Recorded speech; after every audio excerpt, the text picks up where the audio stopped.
Welcome back to the City Current Show. I'm your host, Jeremy Park. We're always honored to bring you inspiring stories of individuals and organizations making a difference and powering the good. And we also, too, love talking about Christmas decorations and how you can decorate your house and your business and so much more. We're honored to be joined by Weston Blankenship, owner and founder of E35 Design. How are you doing? I am doing awesome. I'm loving fall in the air. I'm having a great time.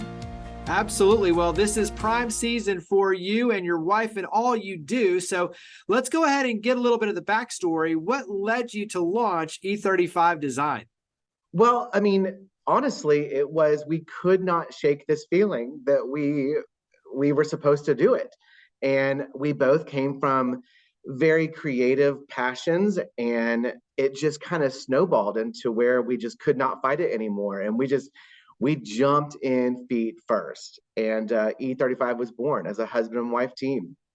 So talk about the name. Where does the name come from? So the name E35 is actually scripture. It's Exodus 35:35.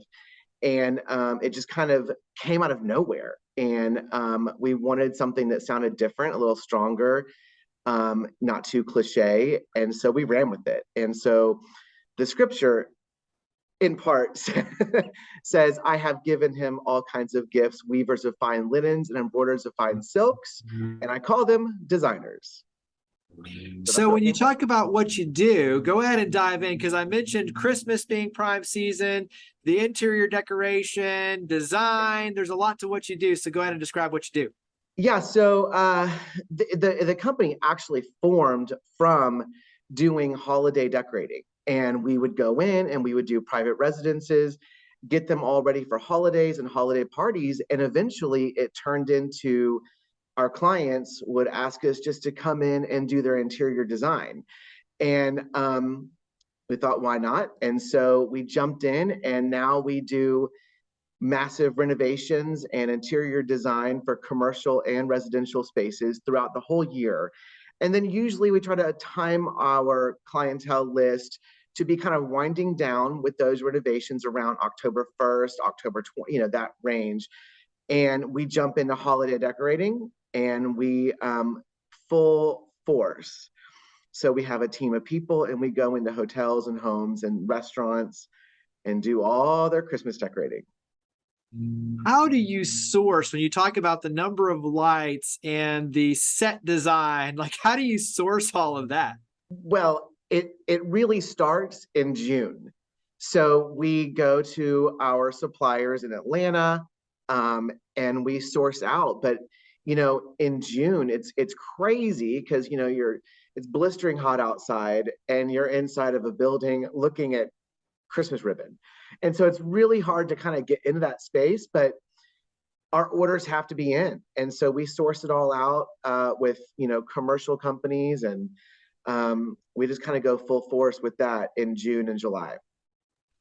How does it work in terms of stepping in? And especially I'm thinking for a homeowner who says, look, I want my house decorated. I don't really know where to begin. I don't know how much to do, how little to do. I've got maybe a party, family coming over. What are some of the questions you like to ask, and how you start kind of preparing the vision to bring it to life? That's a good question. So for a commercial space and a residential space is a little bit different. With residential, usually we ask, one of our first questions is, are you entertaining? And that way we can make sure we have enough stuff on hand to come back and do arrangements and temporary things. But honestly, it starts with us asking what their dream is. Like, what is your dream? Like, what do you dream your house to look like? And we get all kinds of answers. We love gingerbread houses, or we want it to be more natural and elegant. We like glitter. We want, all that stuff. And so it really just starts with asking what their dream is. And then we kind of hone in and try our best to make that dream come true. What are some of the trends or maybe the common themes that you've seen over the last couple of years? Naturals. People love the natural, the organics, the grapevine, the magnolias. And honestly, it works great no matter what application it is. So we use a ton of magnolia. We're in the South, so we're going to use magnolia. We're going to use evergreens. And honestly, the trend of having live garlands is huge, which is very difficult sometimes, but you got to make it work.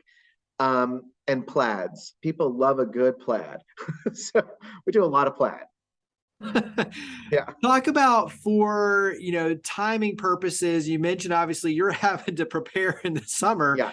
And so how early do we need to be saying, hey, let's get on the books? And then, after the fact, how Right. long does it take to tear it all down? So what's Oh your man. timing usually for the holidays? So for us, normally we start taking bookings. We have people that start reaching out around July, and get on the books. And normally it usually takes about 3 days per installation. So we try to time it where we're doing installing.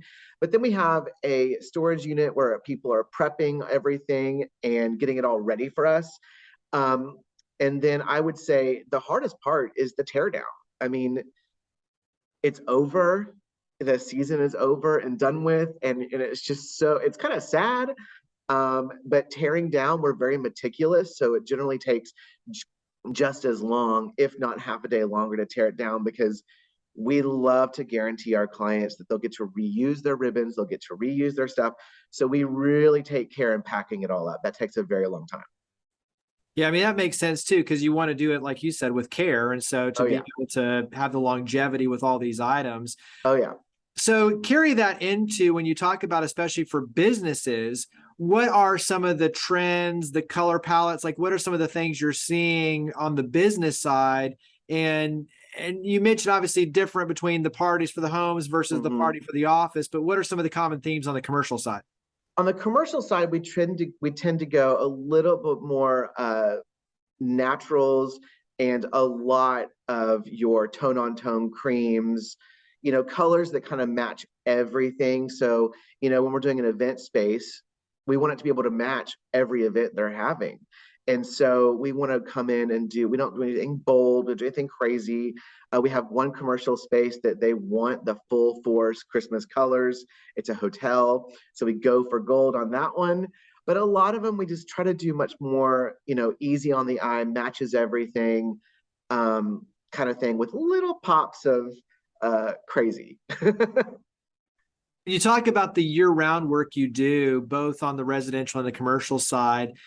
Give us an idea of when you're stepping in, similar to the holiday question, when you're stepping in and trying to get the vision and how they're going to use the space, how you need to bring it to life. What are some of the questions you like to ask on that side? So one of our first questions again is, what is your dream? Like, we ask people constantly, what is your Pinterest board? What do you imagine using your house for? Do you want to entertain? What do you want to use this house for, this space for? And we see our job is, we are not steamrollers. We don't like to come in and tell people what they have to do. And, we try really hard to bring out our client's personality and kind of give them a permission slip to say, you can do this. Like, if you love wild and crazy wallpaper, we're here for that. Like, we will do that. So we try really hard that it represents them, because our goal is that when someone comes to our client's house, we want them to feel like they know our client better just by walking around their house, just by knowing what inspires them and what they love. What are some tips when you talk about making the best of a space? And, wallpaper, color palettes, being able to use artwork, even positioning for sofas and things like that. What are some of your favorite tips to make the space feel homey, Right. or feel, bigger maybe, but what are some of your favorite tips in general? And I think that's changed a little bit every year. But right now, I would say floating the furniture.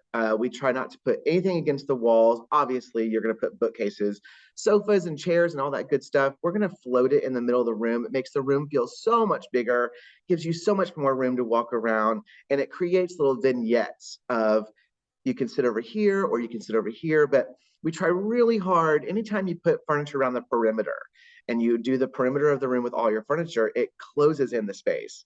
And you'll find that it just feels a lot larger if you float it all. What are some of the trends that you see kind of in the design space around colors, wallpapers, like you said, the floating chairs and such? What are some of the themes that you're kind of seeing as the industry looking forward? Color. Color is huge right now. I think, the way these fabricators are making sofas is different. No longer is it just a cream or a brown leather. Furniture companies are making, and you'll see as furniture debuts, we go to High Point Market, so we get a sneak peek. But color, florals, I think the logic now is if you have to have a sofa, it might as well be something awesome and colorful. We are placing a ton of orders of colors that you just wouldn't see before, green velvet sofas. People are really loving color right now. How does this play a role in, especially for the home, the value of the home, the comfort of living in the home? So talk about it from that side. But then from the workplace side, you're there the majority of your time. And as things especially shift back to being more in the workplace, having a place that feels like home, that's collaborative, that has energy. Oh, yeah. There's so much around what you talk about that really is critical to the culture of a company. Talk about it from those two sides of what this work means for a homeowner, but also too for the work in the workplace. We're doing a couple commercial spaces right now, and we try really hard to tap into what makes that company tick. What do they do? A lot of nonprofit work. So we have a company right now that we're doing their new office, and we're incorporating the heart of the company in the design. So there's a whole hallway full of all the nonprofit work they do. And that kind of gives their guests an idea of who this company is, what they're about. And it's kind of cool because that is more important to the company. So we're doing all that in the lobby and in the green room area and the public spaces. But then as you go to the deeper part of the office, that's where they call it their war room. And that's where the magic happens. And so it's really cool to see companies putting their priorities in the beginning, in the first part when you walk in their office. A lot of textiles, a lot of furniture that you would normally see in a home is now being used in offices to create that home feel. So it's really cool to watch because no longer is it just the standard desks and all that we call it boring stuff. It's a lot of really cool, more homey things. What's been a fun project that you've worked on recently? Oh my gosh. I mean, we are so blessed. We right now we can see the end of a massive renovation that this family is they're the best and they're awesome. And so they closed on a home. They called us and they said, whatever it is y'all do, just go. And we tore down walls and added new rooms, and we just got to dream and really just go for gold. And they just are having so much fun kind of doing things they never thought they would ever do in their home, but they love it. And so it's really fun to watch people not be afraid and not do what they're quote supposed to do, just do what they want to live in. And that's been really fun. And I think that is, to me, part of the real benefit is that for most of us, we play in a safe space, right? It's like, we don't want to do this. We want it to be very bland and da-da-da-da. And it's like, but then you can come in and say, no, what about this and this? And let's bring your personality. And just like you're talking about the business, putting their heart and soul, their philanthropic efforts, their volunteerism on the walls, like that's awesome. Like that's a great idea. And I'm even thinking like, more companies should be doing that to show the culture of service. And I think those sort of ideas where it's like, let's have some fun with this. Let's do things a little different. In the end up being so much more powerful than the very bland, you're in your comfort zone. Absolutely. One of our things we tell people all the time is buy what you love. And it might be, a bookend, a book stop or a paperweight or a random picture frame. You buy what you love, because if you love it, you will find a home for it in your house. Like you will find a place for it. And therefore, naturally, everything is going to match because it's all stuff that you love and it spoke to you. I mean, my wife, oh my goodness, she collects little trinkets on the book, like just the most random things.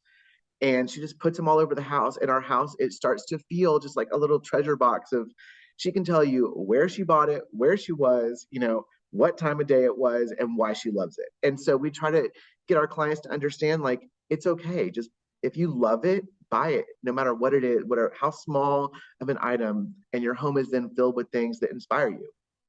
And each one of those, just like you're talking with your wife, each one of those is a story. It's a shared story that you can have a conversation Absolutely. about. Absolutely. Yeah. That's awesome. We'll go ahead and wrap up with website. Where can we go to learn more about what you do, to reach out, get in touch? So website, social media, where do we go to learn more about E35 Design? So we are very, very active on Instagram, and it's just E35 Design. And you can look at photos, you can look at kind of keep up with what we're doing. It's a little crazy during the holiday season. It's really fun to follow during Christmas time. And then E35design.com is where we can, but honestly, Instagram, we love interacting with people on Instagram. It's really fun. That's awesome. Well, Weston, thank you very much for all you do. Thank you for coming on the show. It was great. Thank you so much.